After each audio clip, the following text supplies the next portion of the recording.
Michael, good to talk to you today. You owned land that was to become Euston Station when it was compulsorily purchased back by HS2. You took them to court over the valuation. Do you feel this has all been a huge waste of your time and money? It wasn't exactly a waste of my time and money. I owned a substantial property, all the buildings in front of Euston Station, and I wanted to get fair value for it. But what we're talking about now is not me. We're talking about a project that was a Ponzi scheme from the outset. It was never, ever deliverable, and everybody concerned with it knew it wasn't deliverable, and the current Secretary of State knows that now. If she's claiming she needs to find out what the numbers are. We've told everybody what the numbers would be since Panorama in 2018, 7 years ago, and they've steadfastly refused to believe us. And this is not just the Tory administrations, who of course had primary responsibility, but this was cross-party corruption. Meg Hillier, as chairman of the Public Accounts Committee, and Clifton Brown, who was then her deputy, is now the chairman, were given the information and suppressed it. So they continued to accept Bernadette Kelly and HS2's figures when they knew they weren't true.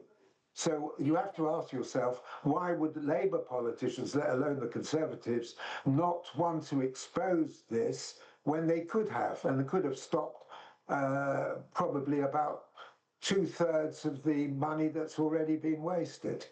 This will cost... Meg Hillier is not here to defend herself, but do you think the Labour Party can get it back on track?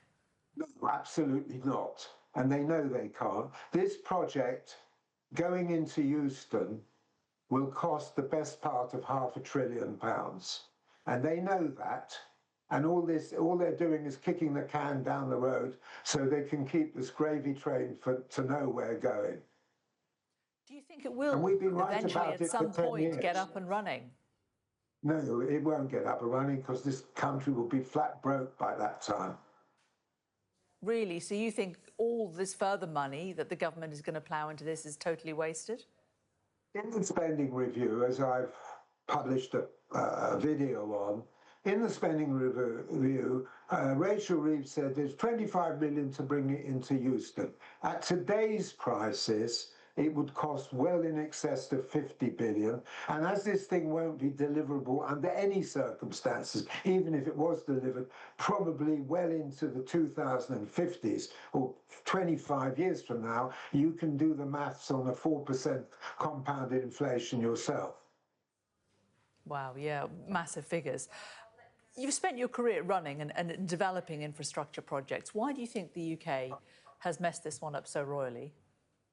Well, I mean, if you look at the unbroken history of failure of the Department of Transport, the West Coast Line, Heathrow that's never appeared, they spent more on the Thames crossing than the longest tunnel in the world cost Norway, and they haven't even started yet.